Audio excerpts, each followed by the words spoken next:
కలుగునుగాక. హల్లెలూయా. మరి ఇంతవరకు చక్కని పాటల చేత దేవుని మహిమపరిచి అనేక విషయాల గురించి మరి దేవుని సన్నిధిలో మరి ప్రార్థన ద్వారా కొనసాగించినటువంటి దేవాది దేవునికి వందనాలు చెల్లిద్దాం. హల్లెలూయా, హల్లెలూయా. కాబట్టి దేవుని బిడ్డలమైనటువంటి మనము దేవుని సన్నిధిలో మనము మరి ఈ 40 రోజుల ప్రార్థన జీవితంలో అనేకమైనటువంటి ఆశీర్వాదములు, అనేకమైనటువంటి దీవెనలను, మరి అనేకమైనటువంటి గొప్ప కార్యములను దేవుడు చేయడానికి ఇష్టపడుతున్నటువంటి వాడై ఉంటున్నాడు. దేవునికి మహిమ కలుగునుగాక. ఆయన అంటున్న మాట, చిన్న మంద భయపడకము, చిన్న మంద భయపడకమని ఆయన సెలవిస్తున్నాడు. గనుక మనము ఎంతమంది ఉన్నదన్నది కాదు, కానీ ఆయన శక్తి కలిగిన వారమా కాదన్నదే చాలా ప్రాముఖ్యమైనటువంటి విషయము. గనుక మనమందరము కూడా దేవుని బిడ్డలమై ఉంటున్నాం, దేవుని చేత ఏర్పరచబడిన వారమై ఉంటున్నాం, దేవుని చేత ఆయన రక్తములో కడుగబడి పరిశుద్ధమైన జనాంగముగా మనము కొనసాగుతున్నటువంటి వారం మనం. గనుక పరిశుద్ధమైనటువంటి ఆయన పిల్లలుగా ఉన్నటువంటి మనము మరి ఎలా ఉండాలి అన్నటువంటి కొన్ని మాటలను మనము ఆ దేవుని యొక్క పరిశుద్ధమైనటువంటి లేఖనాల నుండి మనము చదువుకుందాం. దేవుని వాక్యము అనగా సంఘము అనగానే దేవుని రక్తము చేత కడగబడింది పరిశుద్ధమైనటువంటి సంఘము. ఆ పరిశుద్ధమైన సంఘానికి వధువు సంఘమని, అదేవిధంగా మరి సార్వత్రిక సంఘమని మరి పిలువబడుతూ ఉన్నది. గనుక ఈ సార్వత్రిక సంఘముగా, వధువు సంఘముగా, పరిశుద్ధ సంఘముగా పిలువబడుతున్నటువంటి ఈ సంఘము ఎలా ఉండాలి, ఈ సంఘము ఎక్కడికి వెళ్ళొచ్చింది అంత పరిశుద్ధత అన్నటువంటి కొన్ని విషయాలను మనం చూసినప్పుడు, పరిశుద్ధత అనేది పుట్టుకతోనే మనము కలిగి లేము, కానీ పరిశుద్ధత అనేది యేసుక్రీస్తు వారి యొక్క పాదాల దగ్గరికి వచ్చినప్పుడు మన అంతరంధ్రములో ఉన్నటువంటి జీవితాలను, హృదయాలను చూసినటువంటి దేవుడు మనను పరిశుద్ధపరుస్తూ ఉంటాడు. దేవునికి స్తోత్రములు. హల్లెలూయా, హల్లెలూయా.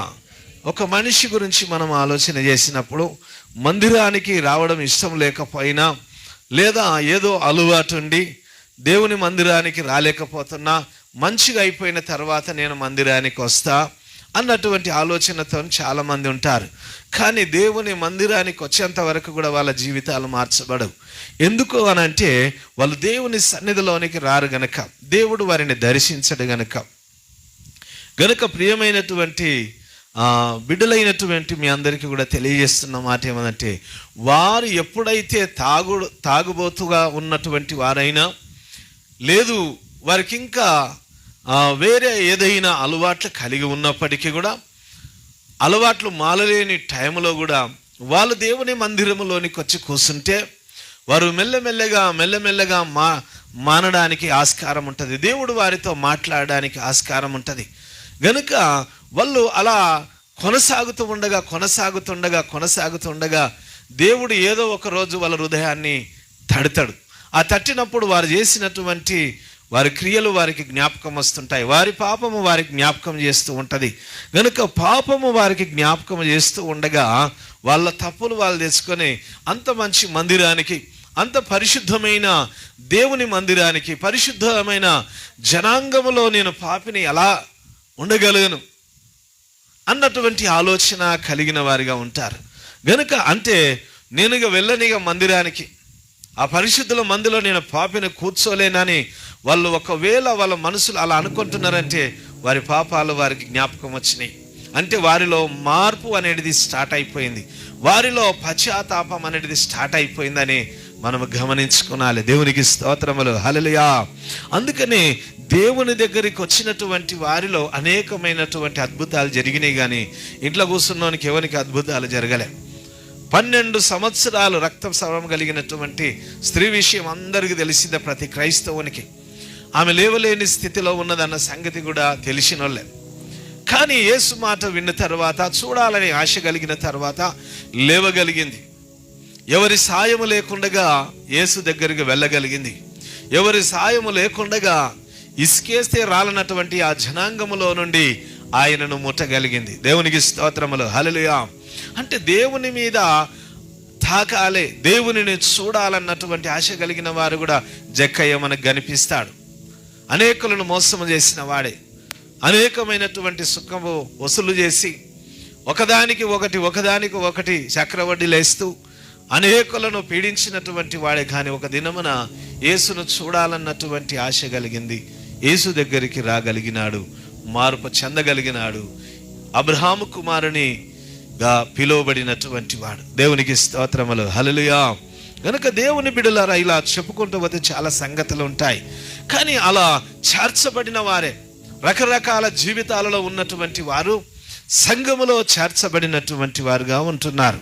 అయితే ఈ సంఘములో చేర్చబడిన వారి గురించి మనము ఒక విషయం, సంఘము ఎలా చేర్చబడతారు, సంఘము ఎలా కట్టబడుతున్నది, సంఘములో ఉన్న వాళ్ళు ఏం చేయాలన్నటువంటి కొన్ని మాటల ద్వారా మనము పరిశుద్ధమైన లేఖనాలను చూసినప్పుడు, లేవియ కాండము 23వ అధ్యాయము మోషేతో దేవుడు మాట్లాడిన మాటలు.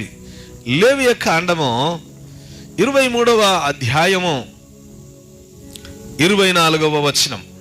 నీవు ఇశ్రాయేలీయులతో ఇట్లనము, 7వ నెలలో మొదటి దినము మీకు విశ్రాంతి దినము. అందులో జ్ఞాపకార్థ శృంగధ్వని వినినప్పుడు మీరు పరిశుద్ధ సంఘముగా కూడవలెను. పరిశుద్ధ సంఘముగా కూడవలెను. దేవుడు మనకొక దినాన్ని ఏర్పాటు చేసినాడు. చిన్న ప్రార్థన చేసుకొని మనము వాక్య భాగములో ముందుకు వెళదాం. పరిశుద్ధుడైన మా పరలోకము తండ్రి, నీకు వందనాలు, స్తుతులు, స్తోత్రములు చెల్లిస్తున్నాము నాయన.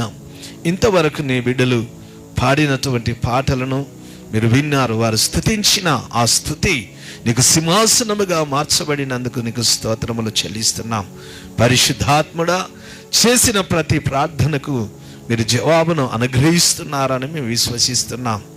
దేవా, కనికరము కలిగిన వాడా, నీ మాటలను మేము ధ్యానించాలని అయా తండ్రి ప్రభువా నన్ను నిలబెట్టుకున్నందుకు నీకు స్తోత్రములు.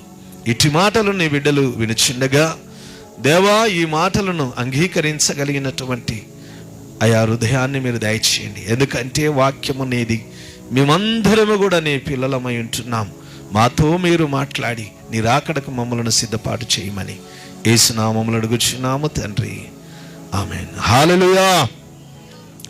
దేవుని బిడ్డలమైనటువంటి మనందరికీ కూడా ఒక మాట వినిపిస్తూ ఉన్నది.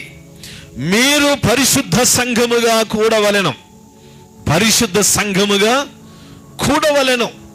ఎందుకు ఈ పరిశుద్ధ సంఘముగా మనము కూడవలెను అని దేవుని యొక్క మాటలలో మనము చూసినప్పుడు, పరిశుద్ధ సంఘముగా ఎందుకు కూడాలి అని అంటే 26వ వచనంలో ఒక విషయాన్ని మనము, మొదటి విషయాన్ని జ్ఞాపకం చేసుకుందాం. దేవుడు అంటున్నాడు, మీరు పరిశుద్ధ సంఘముగా కూడాలి. పరిశుద్ధ సంఘముగా ఎందుకు కూడాలి మనము అని అంటే, ఒక విషయాన్ని మనము చూస్తే 26వ వచనంలో, మరియు యెహోవా మోషేకు ఇలాగు సెలవిచ్చెను, ఈ ఏడవ నెల 10వ దినము పాపము నిమిత్తమైన ప్రాయశ్చిత్తార్థ దినము. అందులో మీరు పరిశుద్ధ సంఘముగా కూడవలెను. దేవునికి స్తోత్రములు, హల్లెలూయా. ఒక మనిషి పరిశుద్ధుడు కావాలంటే ఆ మనిషిలో ఉన్నటువంటి పాపము వెళ్ళిపోవాలంటే సంఘములో నీవు కూడవలసినటువంటి అవసరం ఉన్నది. అందుకనే దేవుడు అంటున్న మాట ఏమనంటే, మీరు పాపము నిమిత్తము పరిశుద్ధ సంఘముగా కూడవలెను. అంటే మనిషి అనుకుంటాడు, నేను పుట్టిన నుండి కూడా నేను పరిశుద్ధముగానే జీవించినాను, ఏ దొంగతనము చేయలేదు, ఏ లంగతనము చేయలేదు, ఏ పాపము చేయలేదు, ఎవరిని మోసము చేయలేదు, ఎవ్వరికి కూడా ఏమనలే, నిష్ఠగా బ్రతికినానని అంటాడు. కానీ దావీదు మహారాజా అంటాడు, నేను తల్లి గర్భములో నుండే పాపిగా నేను పుట్టినాను, నేను పుట్టింది పాపములో, గర్భములో నుండి. ఆ పాపమైన గర్భములో నుండి పుట్టినది మొదలుకొని ఈ పెరిగిన లోకము కూడా ఎలాగున్నదంటే పాపముతో నిండిన లోకములోనే నేను పెరిగినటువంటి వాడనన్నటువంటి ఆయన దేవుని సన్నిధిలో ప్రార్థన చేస్తున్నాడు. అంటే మనము ఏ పాపము చేయకపోయినా మనము పాపములో పుట్టిన వారం, పాపము ద్వారా పుట్టిన వారము గనుక ఈ పాపము ద్వారా పుట్టినటువంటి మనము మరి సంఘములో కూడుకొని యేసయ్య పాదాల దగ్గరికి వస్తే ఆయన రక్తము ద్వారా నిన్ను పరిశుద్ధపరుస్తారు. దేవునికి స్తోత్రములు. హల్లెలూయా, హల్లెలూయా. ఇలా 5 పాయింట్లు ఉన్నాయి. 9 గంటలకు ముగించాలి, అంతే కదా. దేవునికి స్తోత్రములు. పక్క మనం టైం అంటే టైంను పాటించడము కొద్దిగా అలవాటు ఉన్నది. దేవునికి స్తోత్రములు. హల్లెలూయా. ఇక్కడ మనం వాక్యమును చూస్తున్నాం. మీరు పరిశుద్ధ సంఘముగా ఎందుకు కూడాలే? పాపము నిమిత్తం. ఎంత పరిశుద్ధమైన పెద్ద దైవజనుడైన ఏదో ఒక లోపము ఉంటుంది, కనిపించదు కానీ ఉంటుంది. అందును బట్టి మనం మనుషులకు చెప్పే అవసరం లేదు. ఈ పాపం చేసినయ్యా ఎట్లా చేయాలని దేవుని పాదాల దగ్గరికి వచ్చేసి యాకోబు దేవుని పాదాలను పట్టుకున్నట్టుగా, ప్రభువా నన్ను క్షమించి నన్ను ఆశీర్వదిస్తే తప్ప నేను వదిలేయను అన్నట్టుగా దేవుని సన్నిధిలో నీవు ప్రార్థన చేయాలి. ఎందుకు ప్రార్థన చేయాలంటే నీ పాపాలు కడగబడడానికి, నీవు చేసినటువంటి దోషాలను కడగబడడానికి. చాలా మంది అంటారు, ఇక నేను బాప్తీసం తీసుకున్నాను కదా, ఇక నాకు విడుదల దొరికేసింది అంటే, కట్టేసిన దానికంటే ఇడిచేసింది ఆగమాగం వెళ్తుంది. మీకు తెలుసో లేదో, అవునా కదా? కట్టేసిన దానికంటే విడిచేసింది ఆగమాగం పోతుంది. ఇక కట్టేసినవి అంటే చాలా రకాలుగా వస్తాయి, మనుషులకు వస్తాయి, పశువులకు వస్తాయి, అన్నిటికి వస్తాయి, ఆలోచన చేసుకుంటూ పోతాయి.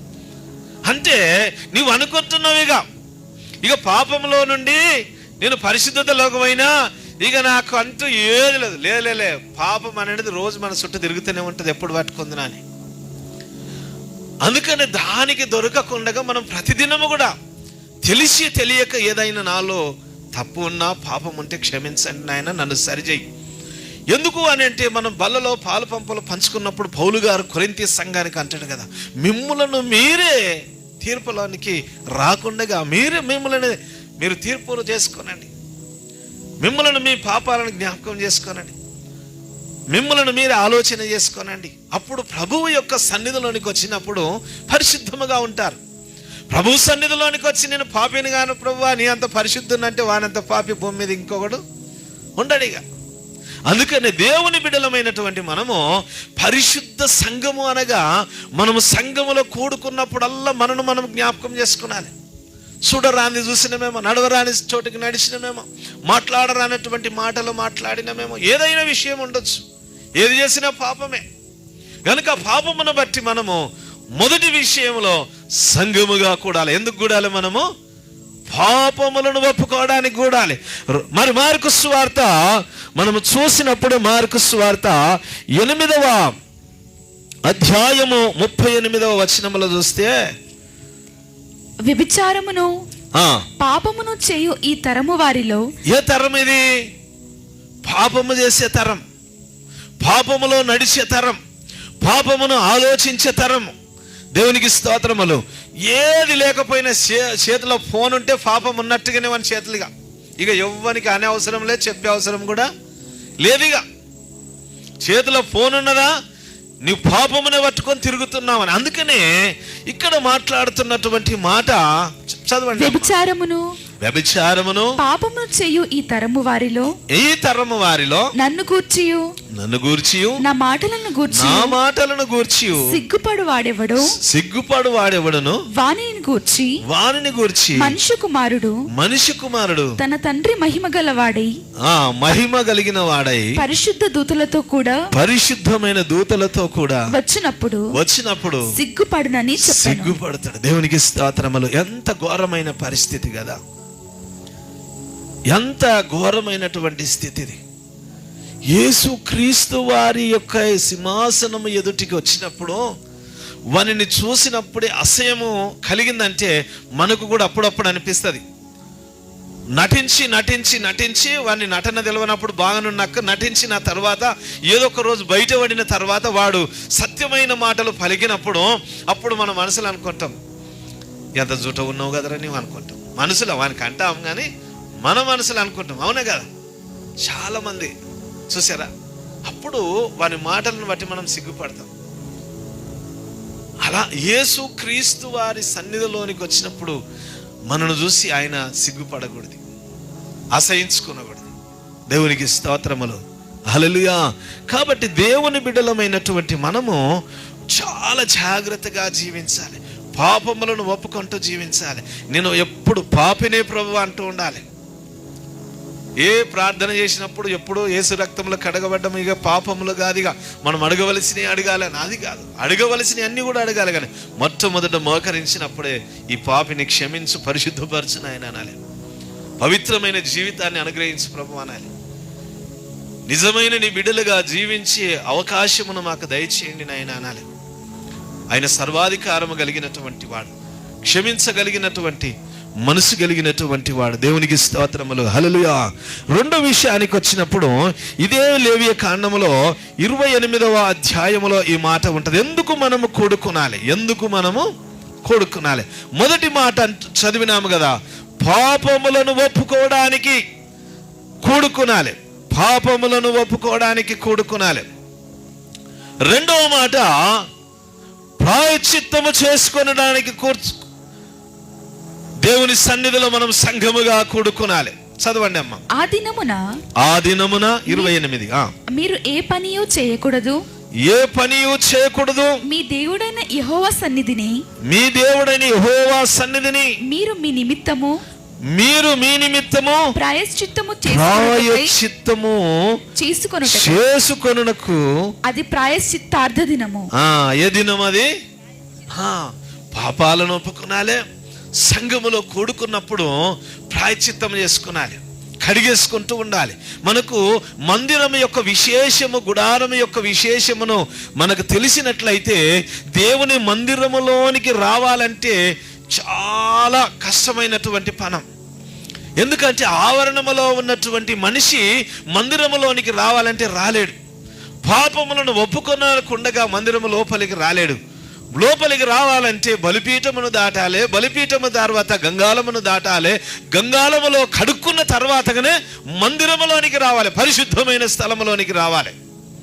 అవి రెండు జరగకుండా మందిరములోనికి రావడానికి వీలుగా లేదు. కనుక దేవుని బిడ్డలమైనటువంటి మనము ప్రాయశ్చిత్తము చేసుకునాలి, ప్రాయశ్చిత్తమును చేసుకునాలి. రెండో విషయంలో అయితే ఈ ప్రాయశ్చిత్తము చేసుకునడానికి ఇంకొక అవకాశం ఏమిస్తున్నాడు దేవుడు అంటే, మనకు యోవేలు గ్రంథములో మనం చూస్తే 2వ అధ్యాయం 12వ వచనంలో ఇప్పుడైనను అన్న మాట మనకు కనిపిస్తుంది. అరే ప్రాయశ్చిత్తము లేకుండా నేను పరిశుద్ధున్నే, నేను నీతిమంతున్నే, నేను మరి అందరికంటే నేనే బాగున్నానన్నటువంటి ఆలోచన కలిగిన వారుగా తిరుగుతూ దేవుని పాదాల దగ్గరికి రాకుండగా జీవిస్తున్నటువంటి వారికి హెచ్చరిక ఇక్కడ యోవేలు ప్రవక్త తెలియజేస్తున్నటువంటి మాట. యోవేలు గ్రంథము 2వ అధ్యాయం 12వ వచనములో ఇప్పుడు మీరు ఉపవాసము, ఈ 40 రోజుల ఉపవాసములోనికైనా మీరు వస్తే, ఈ 40 రోజుల ఉపవాసములో నీవు పాల్గొంటే, ఈ 40 రోజుల ఉపవాసములో సంఘములో సావాసములో నీవు మోకరించగలిగితే నీకు ప్రాయశ్చిత్తము దొరుకుతుంది. ఈ 40 రోజుల ఉపవాసములో నీవు ఉండగలిగితే, ఈ 40 రోజులలో నిన్ను నీవు సరి చేసుకొనగలిగితే నీవు ఎలాగంటే నీకు ప్రాయశ్చిత్తము దొరుకుతుంది. దేవునికి స్తోత్రములు. చదవండి అమ్మా. ఇప్పుడైనను మీరు ఉపవాసముండి, ఇప్పుడైనను ఇన్ని రోజులు లేవేమో ఉండలేనేమన్నటువంటి ఆశ నీలో ఉన్నదేమో, ఉపవాసము నా వల్ల కాదని నీవు అనుకుంటున్నావేమో.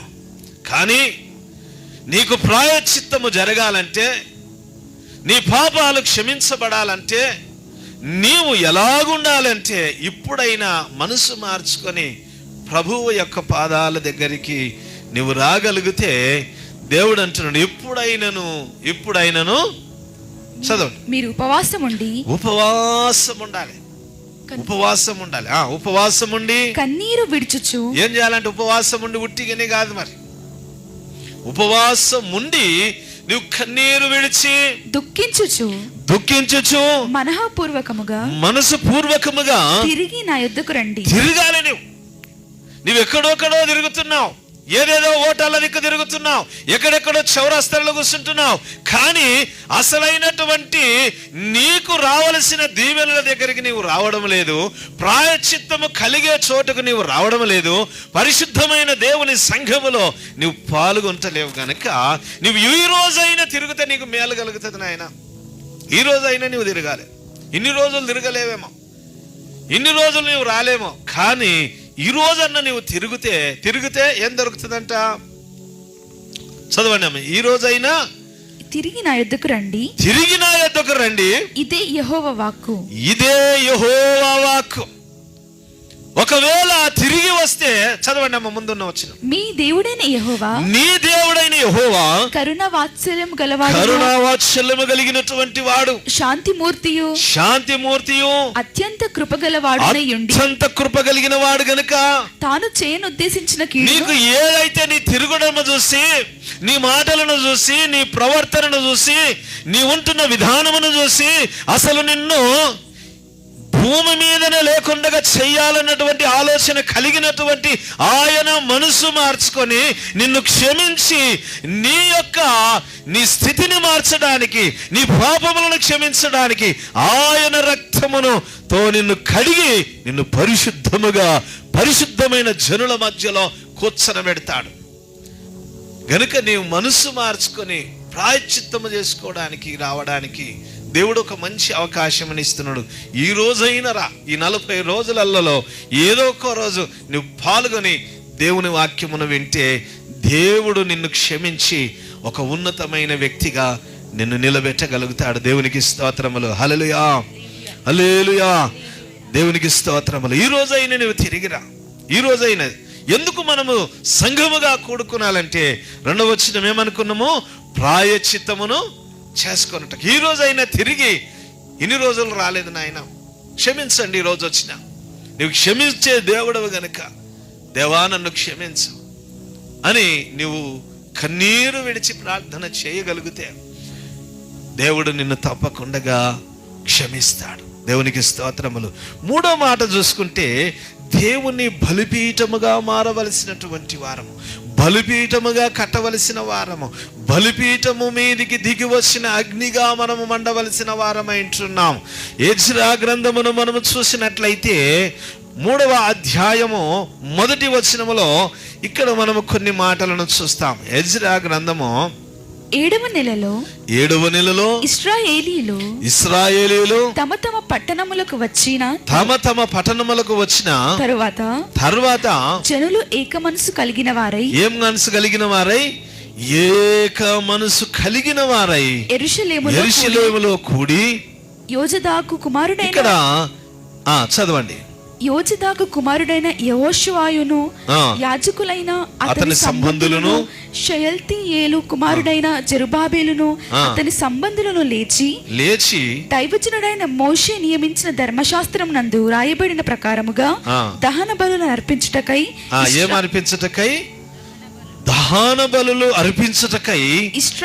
ఇశ్రాయేలు దేవుని బలిపీఠమును కట్టిరి. ఏం కట్టిరంట? బలిపీఠమును కట్టాలంటే ఎవడంటే వాడు కడతాడా? పాపములు క్షమించిన వాడు కడతాడు. ప్రాయశ్చిత్తమును చేసుకున్నవాడు కడతాడు. ఈ బలిపీఠం అంటేనే ప్రాయశ్చిత్తము చేసుకున్నవాడు. దేవునికి స్తోత్రములు. హల్లెలూయా, హల్లెలూయా. కాబట్టి దేవుని బిడ్డలమైనటువంటి మనము దేవుని సన్నిధిలోనికి వచ్చినప్పుడు ఇక్కడ మనము చూసినప్పుడు ఇక్కడ బలిపీఠమును కట్టాలి. ఏం కట్టాలి? బలిపీఠములను కట్టాలి. మనం ఏలియా గురించి అర్థం చేసుకున్నప్పుడు, వినినప్పుడు, ఆయన గురించి ఆలోచన చేసినప్పుడు ఏలియా అన్న మాటలు అంటాడు, నేను ఒకడినే ప్రభువు అంటాడు. ఆ తర్వాత అంతకు ముందు నేను ఎవని సన్నిధిలో నిలబడి ఉన్నానో తెలుసా? జీవము కలిగిన యెహోవా సన్నిధిలో నేను నిలబడి ఉన్నాను అన్నయ్య. ఈ ఏలియా ఒకడైపోయాడు, ఊరొకటైపోయింది, ఇశ్రాయేలులు వేరుగైపోయారు. ఆదరించేవాడు లేడు, తోడుగా ఉండేవాడు లేడు, పలకరించేవాడు లేడు. కానీ దేవుని సన్నిధిలో నిలబడినటువంటి, దేవుని పక్షముగా ఒకటే నిలబడినటువంటి ఏలియా అక్కడ 450 మంది ప్రవక్తలు ఉన్నటువంటి వారు, అషారాదేవి ప్రవక్తలు ఉన్నారు. అక్కడ ఉన్నటువంటి ప్రవక్తలలో ఉన్నటువంటి అనేకులు ఉన్నప్పటికీ, విరుద్ధమైన వారు ఉన్నప్పటికీ వారి పక్షమున ఆ వారు నమ్మిన దేవుడు ఉన్నారని వారు నమ్మారు. కానీ ఏలియా యెహోవా పక్షమున నిలబడి అక్కడ అన్నమాట ఏమనంటే, పడిపోయిన త్రోయబడిన బలిపీఠమును మళ్ళీ ఏలియా కట్టగలిగినాడు. దేవునికి స్తోత్రములు. హల్లెలూయా, హల్లెలూయా. పడిపోయినటువంటి త్రోయబడినటువంటి బలిపీఠమును కట్టినాడు. అంటే ఇప్పుడు ఈ ప్రాయశ్చిత్తమును చేసుకున్న వారు, ఈ పాపాలలో నుండి వచ్చిన వారు, ప్రాయశ్చిత్తము చేసుకుని పరిశుద్ధముగా మార్చబడిన వారు, వారికి అయిపోయింది అనుకొనకుండగా పడిపోయినటువంటి బలిపీఠములను కట్టేవారిగా ఉండాలి. అంటే పడిపోయిన మనుషులను, పాపములో పడిపోయిన మనుషులను, పాప స్థితిలో జారిపోయిన మనసులను, అపవాది చేతిలో బందీలుగా అయిపోయిన ప్రజలను, నలుగొట్టబడినటువంటి ప్రజలను, తాగుడుకు బానిసగా మారిపోయిన ప్రజలను వీరు ఏం చేస్తూ ఉండాలని అంటే, వీరు వారిని బలిపీఠముగా మార్చబడాలి. దేవునికి స్తోత్రములు. హల్లెలూయా. ఈ ఏలియా కట్టినటువంటి ఈ బలిపీఠము మీదకి ఏం దిగి వచ్చింది? యెహోవా అగ్ని ఈ బలిపీఠము మీదకి దిగి వచ్చి, ఆయన బలిపీఠము, ఆ కట్టిన బలిపీఠము మీద అగ్ని దిగి వచ్చి దాని మీద ఉంచిన మాంసమును, దాని మీద ఉంచిన కట్టెలను, దాని మీద పోసిన నీరంతా కూడా కాలిపోయింది. దేవునికి స్తోత్రములు. బూడిదగా మారిపోయింది. అంటే దేవునికి వ్యతిరేకముగా ఉన్న కాడి దేనిని ఏది కూడా నిలబడలేదు. దేవునికి స్తోత్రములు. హల్లెలూయా. కాబట్టి దేవుని పిల్లలమైనటువంటి మనము, బలిపీఠము అనగా చాలా ఉన్నతమైనటువంటిది. బలిపీఠము దగ్గరికి వచ్చేవాడు కాలిపోవాలి, బూడిదగా మారిపోవాలి, లోకాశలు చనిపోవాలి, లోక పద్ధతులు చనిపోవాలి, లోకములో ఉన్న ఆచారాలు చనిపోవాలి, వాడు నిశ్చయిత ఒక బూడిదగా మారిపోవాలి. యాకోబు అంటాడు కదా, ప్రార్థన చేసిన, నేను బూడిద వంటిని ప్రభువా అంటాడు. అంటే ఒక మనిషి ఇక నిన్ను పనికిరానిగా లోకములో, నీకు పనికొస్తే నన్ను వాడుకో, నీకు పనికొస్తేనే నన్ను వాడుకో. అంటే బలిపీఠం మీదకి వచ్చినది ప్రతి పశువు కూడా కాలిపోవలసిందే, ప్రతిది కూడా కాలిపోయి బూడిదగా మారవలసిందే. ఎక్కడికి వెళ్ళి ఈ కాలవెట్టే అగ్ని దిగి వస్తుందంటే ఆకాశములోనికి వస్తున్నది. మరి మన మీదికి వచ్చే ఆ బలిపీఠము మీదికి దిగి వచ్చిన అగ్ని వచ్చినట్టుగానే మన మీదికి దేవుని పరిశుద్ధాత్మ అనే అగ్ని దిగి రావాలి. ఈ పరిశుద్ధాత్మ అనే ఆత్మ, ఆ అగ్ని మన మీదికి దిగి రావాలి. ఏలియాను చూసినప్పుడు ఆయన అగ్ని రథములను, అగ్ని గుర్రముల మీద వెళ్ళిపోయినటువంటి వాడు. ఆయన పడేసిన దుప్పటి అగ్నిలో నుండి ఎలీషా మీదకి పడిపోయింది, కొన్ని దుప్పటి కాలిపోలే. ఇది పరిశుద్ధాగ్ని. మోషే పొలను చూసినప్పుడు పొల కాలిపోయినట్టుగా మంటలు వస్తున్నాయి, కానీ పొల పచ్చగా అలాగే ఉన్నది, కాలిపోలే. అది దేవుడు పంపిన పరిశుద్ధమైన అగ్ని. అది కనుక మనము బలిపీఠముగా మారిపోవాలి. ఎప్పుడైతే బలిపీఠముగా మనము మారిపోతామో, బారిపోయిన మన మీదకి దేవుని పరిశుద్ధాత్మ దిగి వచ్చినప్పుడు మనలో ఉన్న చెడంతా కూడా వెళ్ళిపోయి, మనలో ఉన్న పాపమంతా వెళ్ళిపోయి అనేకులకు ఆశీర్వాదకరముగా, దీవెనకరముగా ఉంటాం. పరిశుద్ధమైన సన్నిధిలో నిలవగలుగుతాము. దేవునికి స్తోత్రములు. హల్లెలూయా. అప్పుడు మనమేం చేస్తామని, పడిపోయిన బలిపీఠములను కట్టడానికి ప్రయత్నిస్తుంటాం. మన ఊర్లో లేరా ఇప్పుడు ఓతిలా పడిపోయిన బలిపీఠాలు? క్రైస్తవులుగా ఉన్నామన్నటువంటి అనేక క్రిస్మస్ పండుగలు చేసుకున్న వారు ఉన్నారు, ఈస్టర్ పండుగలను చేసుకునే వారు ఉన్నారు, గుడ్ ఫ్రైడే పండుగలను చేసుకునే వారు ఉన్నారు, అప్పుడప్పుడు స్పెషల్ మీటింగ్లను పాల్గొనేవారు ఉన్నారు. కానీ స్పెషల్గా యేసయ్యకు సంబంధించిన ఒక బలిపీఠముగా మారడం లేదు. బలిపీఠము మీదకి పరిశుద్ధమైన అగ్ని దిగి రావడం లేదు. దేవునికి స్తోత్రములు. హల్లెలూయా. ఈ పరిశుద్ధమైన అగ్ని వారి మీదకి ఎప్పుడైతే దిగి వస్తుందో అప్పుడు వారిలో మార్పు చేంజ్ అయిపోతుంది. అప్పుడు వారు వెలిగించబడుతూ ఉంటారు. దేవునికి స్తోత్రములు. హల్లెలూయా, హల్లెలూయా. కాబట్టి దేవుని పిల్లలమైనటువంటి మనము ఎలా ఉండాలంటే, బలిపీఠములను కట్టాలి, బలిపీఠము మీదకి అగ్ని దిగి రావాలి. ఆ బలిపీఠం ఎవరు అని అంటే బలిపీఠం మనమే కావాలిగా. ఇప్పుడు నూతన నిబంధన బలిపీఠములు మనము పాత నిబంధన బలిపీఠములను గామిగా. పాత నిబంధనల బలిపీఠము మీదికి అగ్ని దిగి వచ్చి ఆ పశువును కాలబెట్టినట్టుగానే ఈ నూతన నిబంధన మీదికి వస్తున్నటువంటి ఈ పరిశుద్ధాత్మ దేవుడు ఈ పాపములో ఉన్న మనిషి మీదికి దిగి వచ్చి పాపమును శాపములను కాలబెట్టేసేయాలి. ఒక నిజమైనటువంటి ఒక పరిశుద్ధమైనటువంటి మనిషిని లేపగలగాలి. దేవునికి స్తోత్రములు, హల్లెలూయా. ఇవి జరగాలని అంటే పాపములు పోవాలి, మందిరానికి రావాలి. రెండవది ఏమది? ప్రాయశ్చిత్తము చేసుకోవాలి. అప్పుడే దేవుని ఆత్మ దిగి వస్తుంది. దేవుని ఆత్మ దిగి వచ్చినప్పుడు మనం అనుకున్న కార్యాలన్నీ కూడా జరుగుతాయి. మోషే మీదికి దేవుని ఆత్మ రాకపోతే, మోషేతో దేవుని ఆత్మ మాట్లాడకపోతే, మోషేను దేవుడు పంపకపోతే ఐగుప్తు దేశముల కార్యములు జరిగేవి కావు. ఐగుప్తు దేశముల కార్యములు జరగడానికి కారణం ఏమంటే దేవుడు కోరుకున్నటువంటి వాడు. ఎందుకు కోరుకున్నాడంటే మోషే ఐగుప్తులో రాజు ఇంట్లో పెరిగినప్పుడు ఇది నా ఇల్లు కాదనుకున్నాడు. ఆ రాణిని చూసి నా తల్లి కాదనుకున్నాడు. ఈ ధనమును చూసి ఈ ధనము నాది కాదనుకున్నాడు. ఏంద్రాని ధనమని మోషేకు ఎవరైనా ప్రశ్నించి ఉంటే నా ఆస్తి కనానులో ఉన్నది, పాలు తేనెలు ప్రవహించు దేశము మాది. మేమిక్కడ బ్రతకడానికి వచ్చిన వాళ్ళం, నామమాత్రమైనటువంటి వీళ్ళు తల్లి కాదు, వీడు నా తాతగాడు, ఇది నా ఇల్లే కాదు. చూసారా? అంటే ఒక త్యాగము కలిగి. లేదా మోషేను ఆలోచించినప్పుడు మోషే యొక్క విశేషమును, నీ అమ్మ మా తాత మమ్మలను చాలా బాధ పెడుతున్నాడు, వీడు ఇక తాత ఎన్ని దినాలు ఉంటాడు, కొన్ని దినాలు బాధ పెట్టి ఒకనాడు చచ్చిపోతాడు. అప్పుడు రాజు ఎవరు నెక్స్ట్? మోషేనే, మనమడే కదా, ఇక పెంచుకున్నారు కదా. ఇప్పుడు రాజు మోషే అయినప్పుడు ఇశ్రాయేలీలకు సమాధానం దొరుకుతుండేనా లేదా? దొరుకుతుంది. అనుకున్నట్టుగా యోసేపు పరిపాలన ఎట్లా ఇశ్రాయేలీలు స్థిరపడ్డారో మళ్ళా మోషే కాలంలో కూడా ఆయన రాజుగా చేయబడినప్పుడు స్థిరపడేవారు. కానీ ఈ అల్పకాల పాపభోగము అనుభవించుట కంటే శ్రమనే నాకు కరెక్ట్ అనుకున్నాడు. అంటే ఒక క్రైస్తవుడు శ్రమలలోనికి రావాలి. ఒక క్రైస్తవుడు ఒక బలిపీఠముగా కట్టబడాలి. ఒక క్రైస్తవుడు కాలిపోవడానికి ఇష్టపడుతూ ఉండాలి. ఒక క్రైస్తవుడు తనకున్న సమస్తమును వదిలేసుకోవడానికి ఇష్టపడుతూ ఉండాలి. అందుకనే మోషే ఆయనను పిలిచినప్పుడు ఎన్నో కారణాలు చెప్పినప్పటికీ దేవుని చేతిలో ఆయన ముందన్నటువంటి ఒక మాట అద్భుతమైనది. ఇది నా తల్లి కాదన్నది ఒరిజినల్ మాట, వీడు నా తాత కాదన్నది ఒరిజినల్ మాట. అంటే మాకొక దేవుడు ఉన్నాడు, మాకొక కుటుంబం ఉన్నది, మాకొక దేశం ఉన్నది. అది దేశము స్థిరమైన దేశము, అది వాగ్దానము చేయబడిన దేశము, మా తాతలకు అబ్రాహాముకు మాట ఇచ్చిన దేశము, అది మాకు కరెక్ట్ అని ఆలోచన చేసిన వాడు గనుకనే అక్కడ ఉన్నటువంటి అవన్నీ కూడా తిరస్కరించాడు.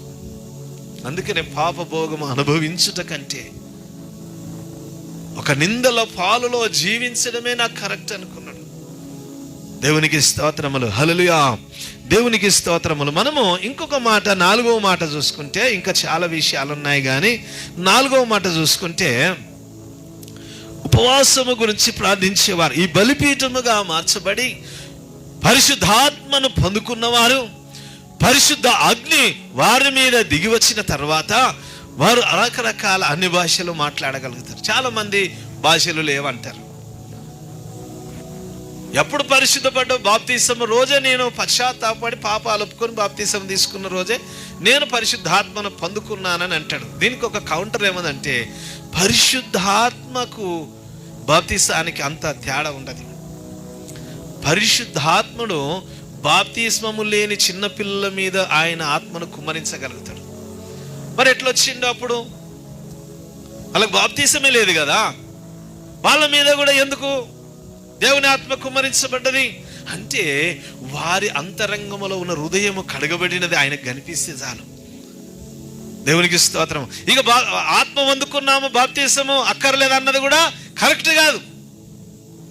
నీవు ఆత్మ పొందుకున్నా బాప్తిస్మము తీసుకున్నాలి. నీ జీవ గ్రంథములో, ఆయన జీవ గ్రంథములో నీ పేరు ఉండాలంటే బాప్తిస్మము తీసుకున్నాలి. దేవునికి స్తోత్రములు. హల్లెలూయా, హల్లెలూయా. ఎందుకంటే మా సంఘములోనే చిన్న కూడికని ఏర్పాటు చేసినాం. చిన్న కూడికను, చిన్న కూడిక అంటే ఒక 200-300 మంది, 200-300 మంది ఒక 3-4 ఊర్ల నుండి వచ్చారు. నేను సింగతెమలో పరిచయం చేసినప్పుడు, అప్పుడు పూణే ప్రాంతంలో మహారాష్ట్ర నుండి దైవజనులు సలమాన్ రాజయ్య గారు వచ్చారు. మంచి ఆరాధనలు నడిపించారు, మంచి ఆరాధన. అందరూ కూడా ఆత్మలో విలీనమైపోయారు. కలుగుడిగా అసలు ఇక కొద్దిసేపు అలా ఆరాధిస్తూ ఉండగా ఏమైపోయారంటే అందరూ ఏడుస్తున్నారు. చిన్న చిన్న పిల్లలు, ఇక వీళ్ళ కంటే కూడా ఇంకా చిన్న పిల్లలు, వాళ్ళకి ఏం అర్థం కాదు అసలు. అందరూ ఏడుస్తున్నారు, పిల్లలు ఏడుస్తున్నారు, పెద్దలు ఏడుస్తున్నారు. అందరూ ఆత్మలో వాళ్ళందరూ కూడా ఆరాధిస్తున్నారు, అన్ని భాషలు మాట్లాడుతూ ఉన్నారు. చిన్న చిన్న చిన్న చిన్న చిన్న పిల్లలు అందరూ కూడా ఆత్మచేత నింపబడి ఎవరు పట్టుకున్నా కూడా ఆగుతలేరు. అప్పుడు మనం ఏమనుకున్నాం, బాప్తిసం లేననికి ఆత్మ లేదు అనుకునేలా కాదు కదా. అయితే అంతకుముందు మరియమ్మ కూడా యేసుక్రీస్తు తల్లి బాప్తిసం పొందింది, ఆత్మ ఉన్నది ఆమె లేదు. పరిశుద్ధాత్మ ద్వారా గర్భమును ధరించింది కానీ పరిశుద్ధాత్మను పొందుకోలే. పరిశుద్ధాత్మను ఎప్పుడు అందుకున్నదా తల్లి? మేడగదిలో 120 మంది ప్రార్థన చేయుచుండగా పరిశుద్ధాత్మ ఆమె మీదకి దిగి వచ్చింది. అవునా కదా? పరిశుద్ధాత్మ ద్వారా గర్భమును ధరించిన కూడా పరిశుద్ధాత్మతో ఆమె నింపబడలేదు. దేవునికి స్తోత్రం. మనకు రకరకాలుగా ఉంటాయి, ఎవరి సిద్ధాంతం వాళ్ళకు ఉండొచ్చు, కాదనము. కానీ ఆత్మ లేనివాడు నావాడు కాడన్నది సత్యమైన మాట గనుక మన ప్రతి ప్రార్థనలో దేవా నీ ఆత్మ చేత నన్ను నింపు అని ప్రార్థన చేయాలి. నీ ఆత్మ చేత నింపు అని ప్రార్థన చేయాలి. ఇదే మనము చూసుకుంటే ఉపవాసములో ఉన్నటువంటి దినాలను మనం ఏం చేయాలంటే ప్రార్థన చేయాలి. ఏం చేయాలి? మీరు చేస్తున్నారు కదా ప్రార్థన, అలా ప్రార్థన చేయాలి. ఎవరి గురించి అంటే ఊర్లో ఉన్న పెద్దల గురించి, సంఘ పెద్దల గురించి, విశ్వాసాల గురించి, అన్ని జనుల గురించి. మీరు చేస్తున్నారు, చేస్తలేరు అని అంటలేరు. ఈ సందర్భం వచ్చింది కనుక మీకు తెలియజేస్తున్నాను. మనము యోవేలు గ్రంథమును మళ్ళీ చూసుకుంటే మొదటి అధ్యాయం 13-14 వచనములో మనం చూస్తాం. యోవేలు గ్రంథములో ఒక్కసారి చూడండి అమ్మ. యోవేలు గ్రంథములో యోవేలు ప్రవక్త దేవుడు తెలియజేసిన మాటలు అక్కడున్న ప్రజలందరికీ కూడా తెలియజేస్తూ ఉంటాడు. 13-14 యాజకులారా, గోనె బట్ట కట్టుకొని అంగలార్చుడి, బలిపీఠమునొద్ద పరిచర్య చేయువారలారా రోదనము చేడి, నా దేవుని పరిచారకులారా గోనె పట్ట వేసుకుని రాత్రి అంతయు గడుపుడి, నైవేద్యమును పానార్పణమును మీ దేవుని మందిరమునకు రాకుండా నిలిచిపోయెను. దేవునికి స్తోత్రములు. హల్లెలూయా. ప్రాణార్పముగా బ్రతకవలసిన వారు, దేవుడే శరణ్యమని బ్రతకవలసిన వారు రాలేకపోతున్నారు గనుక ఈ పరిశుద్ధుల గుంపు ఏం చేయాలంటే రాని వారి గురించి ఏడవాలి, రాని వారి గురించి ఏడవాలి, రాని వారి గురించి ప్రార్థన చేయాలి. ఎందుకంటే వాడు రేపు ఏమై చచ్చిపోతే ఎవడు బాధ్యుడు దానికి? వాడు నరకానికే కదా. అందుకే పౌలు గారు ఏమంటాడు, ఇంతగా కష్టపడుతున్నాం, ఇంతగా శ్రమ పడుతున్నాం, శ్రమలను ఓర్చుకొని, నిందలను ఓర్చుకొని, ఎందుకయ్యా మీరు ఇంత తిప్పలు, నీకేమొచ్చాయి, ఇంత వాక్యం చెప్పి చెల్లిపోవచ్చు కదా అని పౌలు గారిని ప్రశ్నించినప్పుడు అంటాడు, వీరందరినీ కూడా ఒక దినమున నజరేయుడైనటువంటి యేసుక్రీస్తు వారు కూర్చున్న ఆ సింహాసనము ఎదుట నిలబడాలన్నది నా తాపత్రయం, ఇంకోటి లేదుగా. వీళ్ళు ఏదో కానుకలు ఇస్తారని, దశమ భాగములు ఇస్తారని నేను తిరగడం లేదు కనుక యేసుక్రీస్తు వారి దగ్గరికి వెళ్ళినప్పుడు నా సమూహము కనిపించాలి, నేను సంపాదించిన ఆత్మలు కనిపించాలి, నేను సంపాదించినటువంటి నా గర్భములో నేను కనినటువంటి వారు ఆయన ఎదుట నిలబడగలగాలి. అట్టి వారిని నేను తయారు చేయాలంటాడు. దేవునికి స్తోత్రములు. హల్లెలూయా, హల్లెలూయా. అందుకనే దైవజనులు రాత్రి పగలు తిరగడానికి కారణం ఏమంటే ఒక్క ఆత్మైనను దొరకకపోతుందన్న ఒక ఆశతో కలిగి.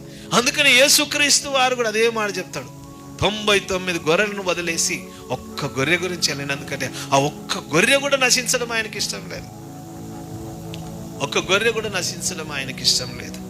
గనుక దేవుని బిడ్డలమైనటువంటి మనము ఇప్పుడు మనం ఏం చేయాలంటే, మనము ఒక గుంపుగా కూడుకున్నటువంటి మనము వాక్యమును తెలిసినటువంటి మనము, ప్రాయశ్చిత్తము చేసుకున్న మనము, బలిపీఠములుగా మారిన మనము, బలిపీఠము మీదికి దేవుని అగ్ని దిగి వచ్చినట్టుగా మనను ప్రతిదినము కూడా నూతన పరుస్తున్నటువంటి దేవుని ఆత్మతో నింపబడుతున్న మనము ఎవరి గురించి ఇప్పుడు చేయవలసిన ప్రార్థన అని అంటే, అన్య జనులు నరకానికి వెళ్ళొద్దాం. దేవునికి స్తోత్రములు. హల్లెలూయా, హల్లెలూయా. పుట్టిన ప్రతి మానవుడు కూడా మన ఆశ, మన కోరిక ఏం కావాలి? నరకానికి వెళ్ళొద్దు ప్రభువా. వాడు మనకు శత్రువు అయినా పర్వాలేదు, మనను దూషించేవాడైనా ప్రభువా. అందుకని యేసయ్య అంటాడు కదా, ఏమని? వీళ్ళు ఏం చేస్తారో వీళ్ళకి తెలియదు ప్రభువా, నైనా వీరిని క్షమించు అంటాడు. అంటే ఆయన క్షమిస్తూ పోతుంటాడు. అంటే క్షమాగుణము మనలోనికి రావాలంటే బలిపీఠమును దాటిన తర్వాతనే. దేవునికి స్తోత్రములు. ఉపవాసం ఉండి ప్రార్థన చేసే వారిగా ఉండాలి.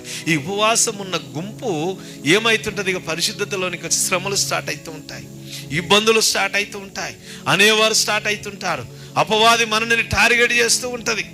ఒక మాట మనము అపోస్తుల కార్యములు చూసినట్లయితే, ఇక్కడ లూకా అపోస్తుల కార్యములు రాసిన తర్వాత ఇక్కడ దేవుని వాక్యము మాట్లాడుతున్న మాట ఏమదంటే 8వ అధ్యాయం 1వ వచనములో, ఆ కాలమందు యెరూషలేములోని సంఘమునకు గొప్ప హింస కలిగిన. ఏ సంఘం ఇది? పాపమును ఒప్పుకొని పరిశుద్ధముగా మార్చబడిన సంఘం ఇది. ఏ సంఘం ఇది? ఏ సంఘము? ప్రాయశ్చిత్తము చేసుకున్న సంఘము. ఏ సంఘం ఇది? బలిపీఠము కట్టబడిన సంఘము, ఆత్మచేత నింపబడిన సంఘము, ఆత్మాభిషేకముతో పొందుకున్నటువంటి సంఘము. ఉపవాస ప్రార్థనలో అన్య జనుల గురించి, నశించుచున్న ఆత్మల గురించి చేస్తున్న సంఘము. ఈ సంఘము పరిశుద్ధమైన ఈ సంఘము ఏమొచ్చేసింది సంఘానికి అంటే శ్రమలు చేస్తున్నాయి. దేవునికి స్తోత్రములు. హల్లెలూయా, హల్లెలూయా. ఏమొచ్చేస్తున్నది? అందరి గురించి మనము మంచి కోరితే మన నాశనాన్ని కోరేవారు స్టార్ట్ అయిపోయారు. ఏం కోరేవారు స్టార్ట్ అయిపోయారు? మన నాశనాన్ని కోరే. ఏం దొరుకుతాడు? వీడు నిద్రపోనియాడు, ఏం పోనీయాడు, వీడు ఉదార్థం ఉండని అంటారా లేదా? మన బాధ ఏమది? ఒక మాట ఇంటి వాడు మారుతాడేమో అని అలా మనం ఆలోచన చేస్తే శ్రమలు స్టార్ట్ అయిపోయినాయి. శ్రమలు సంఘానికి చూస్తున్నాము. ఆ కాలమందు, ఏ కాలము? అపోస్తులుల కాలమందు యేసుక్రీస్తు వారు చనిపోయి పాతి పెట్టబడి తిరిగి లేచి 40 రోజులు ఈ భూమి మీద అనేకులకు తన్ను తాను ప్రత్యక్షపరుచుకొని ఆయన అహోరానమై వెళ్ళిపోయిన తర్వాత పరిశుద్ధాత్ముడు మళ్ళీ వారి మీద దిగివచ్చి ఒక్కొక్కరిని మండించి ఒక్కొక్కరిని రేపి నడిపిస్తూ ఉండగా అప్పుడు లోకము అంతా కూడా శత్రువులు అయిపోయి ఈ సంఘానికి, పరిశుద్ధమైన సంఘానికి శ్రమలు వస్తున్నాయి. ఏ సంఘానికి? పరిశుద్ధమైన సంఘానికి శ్రమలు వస్తున్నాయి. మన నామకార్థమైన సంఘానికి శ్రమలు వస్తాయా? అస్సలు రావు. తాగటం దగ్గర పోయి అన్నా మంచిడవే నీవంటే కథం, తాగడం తప్పు అంటే చెడ్డోడు. సంఘాలు కూడా అట్లా తయారైపోయినాయి.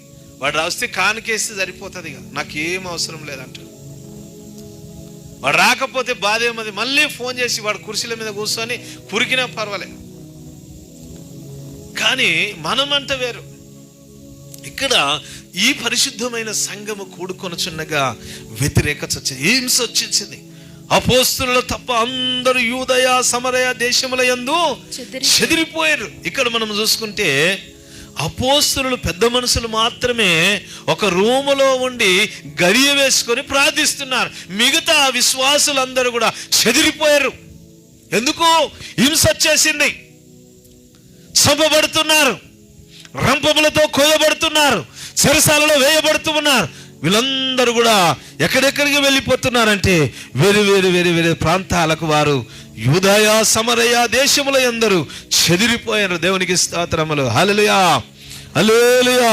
ఈ చెదిరిపోయిన సంఘము అమ్మ ఆడ చంపేస్తారు, ఈయన కుదార్థమునరా, ఏం దేవుడు ఏమని వాళ్ళు అనుకున్నారా? అనుకోలే. మనం ఇంకొక మాట చూసుకుంటే అలాగే 9వ అధ్యాయం 31వ వచనములో చూసుకుంటే, కావున యూదయ గలిలయ సమరయ దేశముల యందంతటా సంఘము క్షమాభివృద్ధి. ఏ సంఘం ఇది?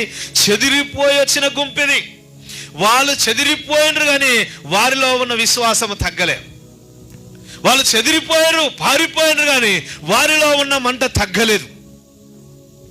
వాళ్ళు యెరూషలేమును పరిశుద్ధాత్మ చేత వారు తగలబెట్టి ఇప్పుడు ఇంకొకదికి తగలబెట్టడానికి వెళ్ళిపోతున్నారు. ఏ తగలబెట్టడానికి? పాపమును తగలబెట్టడానికి, శాపములను తగలబెట్టడానికి, అపవాదిలో జీవిస్తున్నటువంటి అపవాది సంబంధమైన వారిలో నుండి అక్కడ విడుదల కలిగించడానికి వీరు వెళ్ళిపోయినటువంటి వారు. ఏ కొడుకులు ఇక్కడ వచ్చేసిర్రా, అక్కడ చచ్చిపోతున్నామంటే ఇక్కడ కూడా మంట చల్లారలే. అప్పుడు ఏమైందంటే యూదయ, గలిలయ, సమరయ దేశముల యందంతటా సంఘము క్షమాభివృద్ధి అంటే సంతోషంగా కాలుజాపి కూర్చొని లేదు. క్షమాభివృద్ధి అంటే ప్రార్థనలోకి ప్రజలు నడిపించబడుతున్నారు, సంఘములో చేర్చబడుతున్నారు, పారిపోయిన యూదులందరూ చేర్చబడుతున్నారు, క్షమాభివృద్ధి నందుచున్నది. అంటే సంఘము దినదినము దినదినము దినదినము క్షమాభివృద్ధి నొందుచూ ఉండాలి. అందుకనే సమాధానము కలిగి ఉండెను, మరియు ప్రభువునందు భయమును పరిశుద్ధాత్మ ఆదరణ కలిగి నడుచుకొనుచు విస్తరించుచుండెను. శ్రమలు వచ్చినప్పుడు పరిశుద్ధాత్ముడు అంటున్నాడు, వారిని ఓదారుస్తున్నాడు, పరిశుద్ధాత్ముడు బలపరుస్తున్నాడు, పరిశుద్ధాత్ముడు నడిపిస్తూ ఉన్నాడు, పరిశుద్ధాత్ముడు వారికి ఓదార్పును కలుగజేస్తున్నాడు. దేవునికి స్తోత్రములు. హల్లెలూయా, హల్లెలూయా. కనుక అక్కడ శ్రమలు వచ్చినా, ఇబ్బందులు వచ్చినా, ఇరుకులు వచ్చినా వారిలో ఉన్న మంట తగ్గలే. సంఘం ఇక అయిపోయిందిరా వీళ్ళుగా అని యెరూషలేములో ఉన్నటువంటి వారు అయినప్పటికీ అక్కడ మండిస్తున్నారు, అక్కడ వెలిగిస్తున్నారు, అక్కడ క్షేమములోనికి నడిపిస్తున్నారు, అక్కడ పరిశుద్ధాత్మలోనికి నడిపిస్తున్నారు ప్రజలనందరినీ కూడా. క్షమాభివృద్ధిలోనికి నందుతున్నది. కారణం ఏంటి అని అంటే ప్రార్థన చేసే గుంపు ఉండాలి. ఈ ప్రార్థన చేసే గుంపు ఎక్కడైతే ఉంటుందో దినదినము దేవుడు కార్యములను జయిస్తుంటాడు. కారణం ఏంటంటే ఇక్కడ చూస్తున్నారు, ఆ ప్రభువునందు భయమును పరిశుద్ధాత్మ ఆదరణ కలిగి నడుచుకో. ఎవరి ఆదరణ ఉన్నది? పరిశుద్ధాత్మ ఆదరణ ఉన్నది. నడిపించువాడు పరిశుద్ధాత్ముడు, కార్యములు జరిగించువాడు పరిశుద్ధాత్ముడు, స్వస్థత జరిగించువాడు పరిశుద్ధాత్ముడు, కుంటివారిని లేపేవాడు పరిశుద్ధాత్ముడు, గుడ్డివారిని బాగు చేసేవాడు పరిశుద్ధాత్ముడు, పాపములో నుండి పరిశుద్ధతలోనికి నడిపించువాడే పరిశుద్ధాత్ముడు. ఆయన వారికి తోడుగా ఉన్నాడు, ఆయన వారిని బలపరుస్తూ ఉన్నాడు. దేవునికి స్తోత్రములు. హల్లెలూయా. ఈ బలపరుస్తున్నటువంటి ఈ సంఘము అంతకేగా క్షేమాభివృద్ధి నొందిందిగా చాలు అని అనుకొనకుండగా 14వ అధ్యాయము 23వ వచనములో అద్భుతమైన మాట ఉంటది. మరియు ప్రతి సంఘములో వారికి పెద్దలను ఏర్పరిచి, ఇక్కడ చూసారా, ఇక్కడ మరియు ప్రతి సంఘములో వారికి పెద్దలను ఏర్పరిచి ఉపవాసం ఉండి ప్రార్థన చేసి వారు నమ్మిన ప్రభువునకు వారిని అప్పగించిరి. తర్వాత పిసిదియ దేశమంతటా సంచరించి పంపులియకు వచ్చిరి. దేవునికి స్తోత్రములు. హల్లెలూయా. ఇక్కడ మనము గమనించవలసిన మాట ఏమనంటే, వీళ్ళు క్షేమాభివృద్ధి నొందితే ఏమైతున్నది? పాస్టర్ వల్ల అయితలేదుగా. ఏమైతే లేదు? ప్రార్థన చేయడం. పబ్లిక్ ఎక్కువైపోతారు. మోసే కాలంలో వారి మామ ఒక సలహా ఇచ్చింది కదా, ఎంతవరకు తీర్పు తీస్తావయ్యా పాపము ఆ అంటున్నాడు, 2 రోజులు పడుతున్నది, వాడు ఏ గతి కావాలి? 100 మంది 50 మంది ఇట్లా నువ్వు చేసుకో. వాళ్ళతో కానప్పుడు ఏదైతే కేసు నీకు ఉంటుందో సుప్రీంకోర్టుకు పోవాలి, అవునే కదా. అట్లా సంఘము కూడా ఏం కావాలంటే, ఇప్పుడు మనం అనుకుంటున్నాం మనమే ఉన్నాం. కాదు, మనము లేము. మనకు ఒక దర్శనం ఉన్నది. దేవునికి స్తోత్రములు. హల్లెలూయా, హల్లెలూయా. ఈ దర్శనములో అనేకలను చూస్తూ ఉన్నాం. ఈ దర్శనమును కలిగిన వారం. ఎందుకు దర్శనం ఉన్నది మనకంటే, పరిశుద్ధాత్ముడు ఆదరణ మనకు కలిగి ఉన్నది. పరిశుద్ధాత్ముడు ఆదరిస్తూ ఉన్నాడు, పరిశుద్ధాత్ముడు మాట్లాడుతున్నాడు. పరిశుద్ధాత్ముడు తీసుకొస్తే తప్ప మనిషి తీసుకురాలేడు. ఒక మనిషిని పరిశుద్ధాత్మ నడిపిస్తే తప్ప ఒక మనిషిని, ఒక పాపిని పరిశుద్ధతలోనికి ఎన్నడికి తేలేడు. వీళ్ళకు పరిశుద్ధాత్ముడు ఉన్నాడు. పరిశుద్ధాత్ముడు ఉండడానికి కారణం ఏమంటే, బలిపీఠం మీదకి దిగి వచ్చిన ఆ అగ్ని అపోస్తలులు వారందరూ మేడగదిలో ప్రార్థిస్తూ ఉండగా 120 మంది దాదాపుగా అన్న మాటను బట్టి వారి మీద అందరికి కూడా ఆ పెంతెకోస్తు పండుగ దినమున ఆత్మ దిగి వచ్చింది. ఒక్కొక్కరిలోనికి పరిశుద్ధాత్ముడు వారిని రగిలించిన. దేవునికి స్తోత్రములు, హల్లెలూయా. ఆ కార్యాలు జరగాలి. దేవునికి స్తోత్రములు, హల్లెలూయా, హల్లెలూయా. అందుకనే ఆ సంఘము అలా విస్తరిస్తున్న సంఘం అయిపోయిందండి, పెద్దగా అయిపోయింది. పాస్టర్ వల్ల అయిపోతలేదు. ఇక పాస్టర్ వల్ల ఇద్దరు అంటే ఒకళ్ళు చేసుకోవచ్చు. నిండిపోతే ఏడైతుంది కాదు కదా. ఇక వాళ్ళకి భోజనాలు కావాలి, రకరకాలుగా ఉంటాయి, ప్రార్థనలు ఉంటాయి. ఏదో దూరంకి వెళ్ళి ప్రార్థనకు వచ్చేవారు ఉంటారు. ఆ దూరం దగ్గరికి ఉన్న వాళ్ళు, అయ్యా మా ఇంట్లో చిన్న కూడికి ఏర్పాటు చేస్తామయ్యా, మీరు తప్పకుండా రావాలన్నప్పుడు మరి ఈడ ప్రార్థన ఎవరు చూసుకున్నారు, ఆడ ప్రార్థన ఎవరు చూసుకున్నారు. అప్పుడు ఏం చేయాలంటే, అప్పుడు సంఘము ఆ దినాల్లో ఉన్న అపోస్తలుల సంఘం ఏం చేసిందంటే వాళ్ళు కూర్చొని నిర్ణయించుకున్నారు. అప్పుడు పరిశుద్ధత కలిగినటువంటి పెద్దలను ఏర్పరచుకున్నారు. పరిశుద్ధత కలిగినటువంటి, నేర్పరి కలిగినటువంటి వారు, త్యాగము కలిగినటువంటి వారు. సంఘము అంటేనే తన ప్రాణముగా ప్రేమించే వారిని ఏర్పరచుకొని వాళ్ళకి అప్పగిస్తూ ఉన్నారు.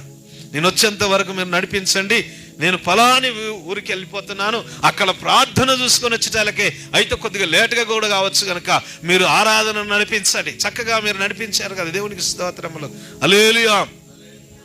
అంటే ఒకరు నడిపించేవారు కావాలి, పాటలను పాడించేవారు కావాలి, ప్రార్థనలో నడిపించేవారు కావాలి, వర్షిప్లో నడిపించేవారు కావాలి. ఇక చివరికి అందరం కలిసి ప్రార్థన చేసుకుందామని చెప్పేవారు కూడా కావాలి. లేదా ఎవడన్నా రాకపోతే, అరే ఫలానోడు రాలేదురా, ఏ పరిస్థితిలో ఉన్నాడో, ఏదైనా జ్వరం వచ్చినా అరుచుకునేవాడు కూడా, అరుచుకునేది కూడా పాస్టర్ అంటే ఎక్కడికి వెళ్ళి అవుతుందని వీళ్ళను చూసేవా, వీళ్ళకు వాక్యం చెప్పాలా, ఇంటికాడున్నోని గురించి వెళ్ళి ఏమైంది తమ్యానాలా కాదు కదా. సంఘము చూసుకుంటూ ఉండాలి. సంఘములో కొంతమందిని మనము ఏర్పాటు చేసుకుంటూ ఉండాలి. ఇది సంఘములో ఉన్న క్రమాన్ని నేను తెలియజేస్తున్నాను. దేవుడిచ్చినటువంటి ఈ అద్భుతమైనటువంటి మాటలు. దేవుని బిడ్డలమైనటువంటి మనం ఇంకా చూసుకుంటే పెద్దలను నియమించాలి. ఏ పెద్దలు? ఈ దినాల్లో సంఘ పెద్దలు నియమించాలంటే పాస్టర్కి ఈడికి ఉంటుంది, ఈడికి గప్పేస్తారు. సంఘ పెద్దలు ఫస్ట్ వచ్చినప్పుడు బాగానే ఉంటారు, తర్వాత కొన్ని దినాలకు ఏమైపోతుందంటే వానికి ప్రార్థన చేయకున్నా కష్టమే, ముందుకు విలువకపోయినా కష్టమే. జైరాబాద్లో సంఘం అన్నది పేరు చెప్తే బాగుండదు. బాగా దైవజనానికి తోడుగా ఉన్నారు, కానీ ఇప్పుడు ఏమైందప్ప, మరి సంఘములో తండ్రితో నిలబడలేదంటే మాకు పిలుస్తలేడు, మాకు పిలుస్తాడు, ప్రార్థనకు టైం ఇస్తలేడన్నా, ఫలానా ఊరికి ప్రార్థనకు వెళ్ళాలి కదా మీరు వెళ్ళి రండి అని అంటలేడన్నా, అన్ని ఆయన చూసుకుంటున్నాడు. మరి మేమెందుకని, అందుకనే దుకాణం మేము ఇంకోటి పెట్టుకుంటున్నాం. దేవునికి స్తోత్రములు, హల్లెలూయా. అర్థమైంది కదా దుకాణం. ఇక నాకు చాలాసార్లు చెప్తారు వాళ్ళు, నీ ఇంటి వస్తామని. నా ఇంటి వద్దు నాయన, నా ఇంట వద్దు, నా ఇంటి వచ్చి నా ఇంటికి అనే దుకాణం పెడితే నేను ఎక్కడ వద్దు. దేవునికి స్తోత్రం, హల్లెలూయా. అవునే కదా. నాకు ఒక మంచి మాట చెప్పారు గొప్ప దైవజనులు. లోకలోని అంటే ఎప్పుడు విలువద్దంట. లోకలోని, నేను లోకలోనే అంటే మా సిస్టమ్ వేరున్నది, మా పరిచర్య ఆలోచన వేరుగా ఉన్నది. మేము సంఘం ఉన్నత మళ్ళీ ఒక సంఘము కట్టము. చాలా సంఘాలు ఉన్నాయి మాకు, బ్రదర్కి తెలుసు, చాలా సంఘాలు ఉన్నాయి. కానీ సంఘం ఉన్నత ఇంకొక సంఘమును పెట్టి వారిని పురికొల్పుతాం మేము, వారిని ప్రోత్సహిస్తాం మేము. వారికి సేవ నేర్పాలనుకున్నప్పుడు మేము నేర్పగలుగుతాం. మాతో బైబిల్ ట్రైనింగ్ కూడా ఉంది. కానీ సంఘమున్నత ఇంకొక దుకాణం పెట్టే అవసరం లేదు, వాళ్ళ పర్మిషన్ లేకుండా ఆ ఊరికే వచ్చే అవసరం కూడా మాకు లేదు. దేవునికి స్తోత్రములు, హల్లెలూయా, హల్లెలూయా. అందుకనే ఈ సంఘములను మనతో కూడా పెట్టుకునాలంటే చాలా జాగ్రత్తగా చూసి వాడు ప్రార్థన పరుడై ఉండాలి, దేవుని యందు విశ్వాసము కలిగిన వాడై ఉండాలి, నమ్మకస్తుడై ఉండాలి, నమ్మకస్తులై ఉండాలి. కనుక అట్లాంటి వారిని మనము ఆ స్టేజ్ దాకా మనం రావాలి. దేవునికి స్తోత్రములు, హల్లెలూయా. అట్టి ప్రార్థన మనము కలిగి ఉందుముగాక, హల్లెలూయా. తర్వాత మనం చూసుకుంటే ఇంకొక 5 నిమిషాలు నేను ముగిస్తాను. దెబ్బ మేము చెప్పిన కొద్ది మీరు చదవండి. 16వ అధ్యాయం 5వ వచనంలో చూద్దాము. ఇదే అపోస్తలులకు అంటే సంఘం ఎలా అభివృద్ధి చెందిందో అంటే మీకు మొదటికెళ్ళి చెప్తే అర్థమవుతుందేమని ఇది చెప్పడానికి పరిశుద్ధమైన సంఘం అంటే ఈ నూతన నిబంధనలు చేస్తే కూడా మీకు అర్థమవుతుంది. కానీ నాకేమంటే ఇంకా కొద్దిగా మొదటికి వెళ్ళి తెస్తే కొద్దిగా అర్థమవుతుంది. గనుక ఇక్కడ 16:5 గనుక సంఘములు విశ్వాసమందు స్థిరపడి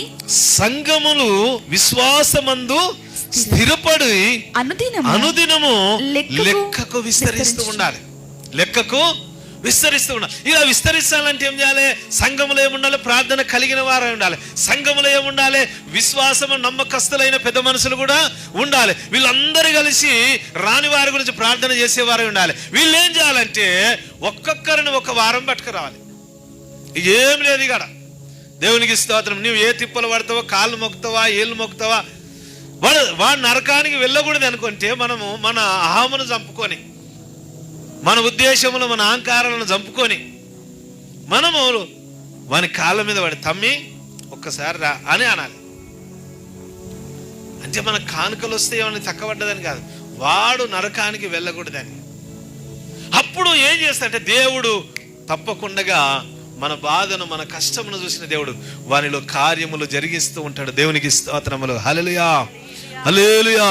కాబట్టి దేవుని బిడ్డలమైనటువంటి మనం ఏం చేయాలంటే లెక్కకు విస్తరించి ఉండాలి. అమ్మా మేము 5 మంది ఉంటే ఇప్పుడు ఎంతమంది ఉన్నాము? మనం తోడిమి గుంపు ఉన్నాము కదా. అయినా వచ్చే వారం ఎంత ఉండాలి? ఒక్కలన్నా పెరగాలి, అవునే కదా. తర్వాత రోజు ఎంత పెరగాలి? 2 పెరగాలి. తర్వాత రోజు ఎంత పెరగాలి? 3 పెరగాలి. తర్వాత రోజు ఏం పెరగాలి? 4 పెరగాలి. నేను ఒక కండిషన్ పెట్టిన మా సంఘంలో, నేను 2 సంఘాలు చూసుకుంటా, నరసాపూర్, కప్పాడు. నేను స్టార్టింగ్ గుంజోటి చేసిన ఒక 7 సంవత్సరాలు, 10 సంవత్సరాల తర్వాత దాదాపు 11 సంవత్సరాలు సింగంలో చేసిన. నరసాపురంలో 5 సంవత్సరాలు అవుతున్నది. కప్పాడుకు వచ్చి 3 సంవత్సరాలు అవుతున్నది. కప్పాడులో 8 గంటల నుండి 10-10:30 వరకు, 10:30కు ముగిస్తాం. ఆడికి వెళ్ళి 11 నుండి కప్పాడులో 2 గంటల వరకు నడిపిస్తాం. వాళ్ళకి ఏం చేసినంటే మొగోళ్ళు రారు కదా, వాళ్ళు ముందే మొగోళ్ళు, వాళ్ళు ఆడొస్తారని దేవునికి స్తోత్రం. హల్లెలూయా. ఏం చేసిన అంటే ఇక ఆడోళ్ళకి చెప్పేసిన, నా కళ్ళకు గల్లవాడాలి. మందిరంలో ఏ ఇల్లు అయితే రాదో ఆ ఇంటి దగ్గరికి ఏ ఫంక్షన్ ఉన్నా నేను రాను, వాళ్ళ దగ్గరికే నేను రాను, నాకు అవసరమే లేరు మీరు. తర్వాత ఆడోళ్ళం వస్తున్నాము కదా సార్ అని అంటారేమో. ఒకవేళ మొగోళ్ళు రాకపోతే వాళ్ళు రానందుకు మీరు 1000 రూపాయలు తీసుకొని రావాలి ఆదివారం. ఇక 1000 రూపాయలు తెస్తే నాకే న్యాయం, వస్తే కూడా న్యాయమే, అవునా కాదు. ఇక 2 రకాల మనకు బెనిఫిటే. అర్థమైందా? ఎట్లా? వాడు వస్తే కానుక కూడా వేస్తాడు, మారు మనసు కూడా కానుక, అంటే 2 రకాలుగా మనకు బెనిఫిటే ఉంటుంది. తొలితే ఏడేమో కానీ మారి రాడా వాడు. వాళ్ళకి చెప్పినగా, ఇది ఉట్టిగా కథ చెప్తలేను, గ్యారంటీగా చెప్తున్నా. నేను మైకులో చెప్తా, ఊర్లో అందరికి వినబడేటలో పలాని మనిషి పలాని 1000 రూపాయలు తీసుకొని రండి అని అంటే, చిన్న ఊర్లు కదమ్మా, వినబడుతుంది అందరికి. ఏమరా ఇన్ని దినాలు చెప్పిన వాక్యం వేరే, ఇప్పుడు పాసులు పైసల గురించి చెప్తున్నానంటే మీరు చెప్తారు దానికి సమాధానం. నాకు అడిగినే నేను చెప్తా. మరి గోదల్లాగా ఆ పశువులన్నా ఇడిచేసిన తర్వాత మేషన్న ఆ తలుగు దగ్గరికి వస్తాయి, కుటుంబంలోకి వస్తాయి. మరి అంత అధ్వానం ఉన్నారు కదరా మీరు, అవునే కదా. క్రిస్మస్ రోజు తెల్ల బట్టలు కట్టుకొని మంచి పట్టు వస్త్రాలు కట్టుకుంటే అయిపోతుంది దాని జీవితానికి. సిలువేసే రోజు వచ్చి 2 నిమిషాలు కూర్చుంటే అయిపోతుందా? ఇక లేచినాడురా యేసు అని పాట పాడితే అయిపోతుందా? నువ్వు లేవద్దు, నువ్వు లేవాలే కదా. ఎజికేలు ప్రవక్త 2వ అధ్యాయంలో అంటాడు కదా, నరపుత్రుడా నువ్వు లేచి చక్కగా నిలబడరా, నీ వంకరున్నావు అంటాడు. అంటే వాడు నడవలేనోడు కాదు, కానీ వంకర బుద్ధి కలిగిన వాడు, వంకర స్వభావం కలిగిన వాడు, వంకర మాటలు కలిగినటువంటి వాడు, వంకర ఆలోచనలు కలిగినటువంటి వాడు. అందుకని నువ్వు చక్కగా నిలబడి ఎజికేలు ప్రవక్త మాట్లాడుతూ ఉంటాడు. దేవుని ఆత్మ కలిగినటువంటి వాడు. దేవునికి స్తోత్రములు. హల్లెలూయా, హల్లెలూయా. ఈ సంఘము ఏం కావాలి? ఇప్పుడు విస్తరిస్తూ ప్రతిరోజు సంఘములో మనుషులు చేర్చబడుతూ ఉండాలి. చేర్చబడడానికి మనము చదువుకునే అన్ని కూడా, ఈ అంశాలన్నీ కూడా మనలో కలిగి ఉండాలి, ఏడవాలి, అవునా కదా. యోవేలు ప్రవక్త చెప్పినట్టుగా ఏడవాలి. తర్వాత మనము చూసుకుంటే ఇక్కడ 20వ అధ్యాయము 28వ వచనములు అంటాడు, దేవుడు తన స్వరక్తమిచ్చి సంపాదించిన తన సంఘమును కాయుటకు పరిశుద్ధాత్మ మిమ్మును దేనియందును అధ్యక్షునుగా ఉంచెను. ఆ యావత్ మందను గూర్చియు మీ మట్టుకు మీరును జాగ్రత్తగా ఉండాలి. మందను గురించి జాగ్రత్త పడాలంట. ఎందుకంటే తోడేన్లైనే కదా ఇక గొర్రె చర్మములు కప్పుకున్న తోడేన. జాగ్రత్తగా ఉండాలి. మన సంఘమును, మన బిడ్డలను కాపాడుకునే విషయంలో, విశ్వాసాలను కాపాడుకునే విషయంలో జర తెలివితో, జ్ఞానంతో కాపాడుకుంటూ ఉండాలి. కాపాడుకునాలంటే ఒక్కరి వల్ల కాదు. కాబట్టి సంఘములో కొందరిని మనము మంచి నమ్మకస్తులను ఏర్పాటు చేసుకొని ముందుకు కొనసాగుతూ ఉండాలి. దేవునికి స్తోత్రములు. హల్లెలూయా. ఇంకొక బలమైన మాట అపోస్తలుడైన పౌలు అంటాడు. ఈ రెండు మాటలు ఉన్నాయి. ఈ రెండు మాటలను చదువుకుందాం. అపోస్తలుడైన పౌలు మొదటి కొరింథీయులకు రాసిన పత్రిక 6వ అధ్యాయము 11వ వచనం. మీలో కొందరు అట్టివారై ఉంటిరి గాని ప్రభువైన యేసుక్రీస్తు నామమును మన దేవుని ఆత్మయందును. మొదటి కొరింథీయులకు రాసిన పత్రిక 6వ అధ్యాయము 11వ వచనం. మీలో కొందరు అట్టివారై ఉంటిరి. మొదట రానయ్య వారు ఉంట్రి. దేవుడు అంటే తెలియకుండా ఉంట్రి, తెలిసినా తెలియనట్టుగా నటించేవారుగా ఉంట్రి. ఏది ఏమైనా పరిశుద్ధమైన సంఘములో గుంపులో మీరు చేర్చబడిన వారై ఉన్నారు. మీలో కొందరు అట్టివారై ఉంటిరి గాని ఇప్పుడు ప్రభువైన యేసుక్రీస్తు నామమును మన దేవుని ఆత్మయందును మీరు కడుగబడి పరిశుద్ధపరచబడిన వారై నీతిమంతులుగా తీర్చబడితిరి. దేవునికి స్తోత్రములు. హల్లెలూయా, హల్లెలూయా. వాళ్ళకి చెప్తాం, అన్నా మొదటి మన స్థితి వేరేగా ఉండేనే, ఇప్పుడు మన స్థితి వేరేగైపోతున్నది. ఎందుకంటే నువ్వు క్రీస్తు దగ్గరికి నడిపించబడ్డావు. నీ పరిస్థితి మారిపోయింది. నీ పిల్లల పరిస్థితి మారిపోయింది. నీ కుటుంబ పరిస్థితి మారిపోయింది. నీ సంఘ పరిస్థితి మారిపోయింది. నీ పరిస్థితులన్నీ కూడా మారిపోయినాయి. అప్పుడు అట్లా ఉంటివి. ఇప్పుడు దేవుడు కార్యములు చేసిన తర్వాత దేవుడు అద్భుతముగా నడిపించినటువంటి వాడు. దేవునికి స్తోత్రములు. హల్లెలూయా. ఇదే 16వ అధ్యాయం 15వ వచనంలో కూడా పౌలు గారు ఒక గొప్ప మాట అంటాడు. 16:15 స్టెఫెను ఇంటివారును అకయ యొక్క ప్రథమ ఫలమై ఉన్నారని. స్టెఫెను ఇంటివారు అకయ యొక్క ప్రథమ ఫలమై ఉన్నారని వారు పరిశుద్ధులకు పరిచర్య చేయుటకు తమ్మును తాము అప్పగించుకొని ఉన్నారని మీకు తెలియను. అంటే సంఘములో కూడుకుంటున్న ప్రతి ఒక్కరు బాధ్యత ఏమదంటే పరిచర్య ధర్మమును జరిగించాలి. లేచిపోయే వారిగా ఉండదు. ఎవరి పని వాళ్ళకు అప్పగించిన పనిని చేయాలి. ఎవరికి వాళ్ళు కూర్చున్నటువంటి ఈ యొక్క చెద్దర్లనన్నీ కూడా దులిపేసి చక్కగా మడక చేసే వారికి ఉండాలి. ఎవరి పనులు వాళ్ళు చేస్తూ ఉండాలి. ఈ పరిచర్య ధర్మము కూడా ఉండాలి. అక్కడ ఈ స్టెఫెను ఇంటి వారు ప్రథమ ఫలమై ఉన్నారంట. అంటే మొట్టమొదటి సంఘములో ఒకే కుటుంబం మీలాగనిక. దేవునికి స్తోత్రములు. హల్లెలూయా. అందరిని ఆదరిస్తున్నారు, అందరికి పరిచర్య చేస్తున్నారు, అందరు దుఃఖములో ఉంటే ధైర్యపరుస్తూ ఉన్నారు, శరీర బలహీనతలో ఉంటే ప్రార్థన చేస్తూ ఉన్నారు. అంటే వీరు పరిచర్య చేయడానికి ఇష్టపడినటువంటి వారు. సంఘములో ఉన్న ప్రతి బిడ్డ కూడా ఈ పనులు జరిగిస్తూ ఉండాలి. ఇది దైవజనుడు ఒక్కని వల్ల కాదు. ఇది సంఘములో ఉన్న ప్రతి ఒక్కరు కూడా ఈ ధర్మమును కలిగిన వారు. వీళ్ళేమన్నా పాస్టర్లు కారు కదా, స్టెఫెను ఇంటి వారు. కానీ ప్రథమ ఫలం అంటే మొదటి మెట్టు వాళ్ళకి ఇవ్వబడ్డది.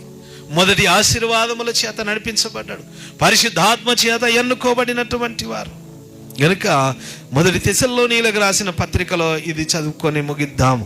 ఎందుకంటే మొదటి తెస్సలోనీయులకు రాసిన పత్రికలో ఈ అద్భుతమైన మాట పౌలు సంఘానికి తెలియజేస్తూ ఉన్నాడు. 4వ అధ్యాయము 3వ వచనం. మీరు పరిశుద్ధులగుటకే. మీరు ఎందుకు రమ్మన్నాడు? మొదటగా పరిశుద్ధులగుటకే రమ్మన్నప్పుడు మీ పాపాలు కడిగివేయబడ్డాయి. వచ్చినాక మీరు ప్రాయశ్చిత్తము చేసుకోవడానికి మీరు కలిగి ఉన్నారు కనుక, ప్రాయశ్చిత్తము కోరుకున్నారు కనుకనే మిమ్మల్ని పరిశుద్ధపరిచిండు ఆయన. మీరు ఆత్మతో నింపబడాలని ఆశపడ్డారు కనుకనే పరిశుద్ధాత్మ అనే అగ్ని మీ మీద కుమ్మరించబడ్డది. మీరు పరిశుద్ధమైన ఒక సంఘముగా మారిపోయారు. ఈ పరిశుద్ధమైన సంఘము విస్తరిస్తూ ఉన్నది. శ్రమలు వచ్చినా, ఇబ్బందులు వచ్చినా, ఉన్నా లేకున్నా, తిన్నా తినకపోయినా యేసు క్రీస్తు దగ్గర వాళ్ళు ఎలా ఉన్నారంటే నమ్మకస్తులుగా ఉన్నారు, ఆదరణ కలిగిన వారుగా ఉన్నారు. దేవునికి స్తోత్రములు. హల్లెలూయా. ఈ మీరు పరిశుద్ధులగుటకే అనగా మీరు జారత్వమునకు దూరముగా ఉండుటయే దేవుని చిత్తము. ఇప్పుడుగా దాటిపోయినవరన్న ఆలోచనలు ఉండకూడదు. దాటిపోయిన ఆలోచన, నిన్ను పిలిచింది ఇదంతా ఎందుకు చేసిండు దేవుడు అంటే మీరు పరిశుద్ధులుగా నాలాగా ఉండాలి. ఇది నా చిత్తము, నా కోరికరా. ఇక బతుకు బిడ్డ అని మనను ఒక గుంపుగా చేసిండు. దేవునికి స్తోత్రములు. హల్లెలూయా. గుంపుగా చేసిన తర్వాత, పెద్దగా చేసిన తర్వాత పాస్టర్ కొమ్మలో చేసినయిగా నాకు ఏది ఇస్తలేడు అని చెప్పేవారు కూడా ఉన్నారు. అట్లాంటి వారిగా ఉండకుండగా మనము పరిశుద్ధులం అన్న సంగతి మరిచిపోకుండగా, దేవుని చిత్తమునే చేయాలన్న సంగతి మరిచిపోకుండగా సంఘములో నిలబడిన వారిగా ఉందాం. దేవునికి స్తోత్రములు. 7వ వచనము చూద్దాం. పరిశుద్ధులగుటకే దేవుడు మనను పిలిచెను గాని అపవిత్రులుగా ఉండుటకు మనను పిలవలేదు. ఇవంతా కారణం ఏమంటే దేవుడు ఇంత బలిపీఠమును కట్టి ఉపవాసములుండమని, ప్రాయశ్చిత్తము జరిగించుకోనమని ఇంత ఎందుకు తెచ్చిండు? ఈ 5 మాటలంటే పరిశుద్ధులగుటకే ఉండుట. ఈ పరిశుద్ధులు ఎక్కడ పోతారు? ఆయన రహస్య రాకడలో ఎత్తబడతారు. సింహాసనము మీద ఆయన కూర్చున్నప్పుడు ఆయన ఎదుట నిలబడి ఉంటారు. దేవునికి స్తోత్రములు. హల్లెలూయా. గనుక సంఘము పరిశుద్ధపరచబడాలి. ఈ సంఘము పరిశుద్ధపరచబడిన ఈ సంఘము విస్తరిస్తూ ఉండాలి. దినదినం, ఒక్కరోజు కాదు, 2 రోజులు కాదు, దినదినము విస్తరిస్తూ ఉండాలి. సాయశక్తులు మనం ప్రయత్నం చేస్తూ ఉండాలి, ఏడుస్తూ ఉండాలి, దుఃఖపడుతూ ఉండాలి. ఓ రాజుల గురించిని, అధికారుల గురించిని, నశించిపోతున్న ఆత్మలను వెతికి రక్షించడానికి యేసుక్రీస్తు వారి లోకానికి వచ్చాడన్నమాట ఎంత సత్యమో, మనను కూడా ఈ లోకానికి పంపించడానికి, దైవజనులుగా ఏర్పాటు చేసుకోవడానికి మనను ఎందుకు ఏర్పాటు చేసినట్టు ఆయన చిత్తాన్ని మనము నెరవేర్చడానికే. ఈ చిత్తాన్ని దైవజనునితో పాటు కూడా విశ్వాసులు ఆయన చిత్తము ఏమై ఉన్నదో కనుగొని దైవజనునికి సాకారులుగా ఉండి పరిశుద్ధమైన సంఘముగా సిద్ధపడుతూ ఉండాలి. అతి కృపలో ప్రభువు నడిపించునుగాక, సిద్ధపరచునుగాక. ఆమేన్.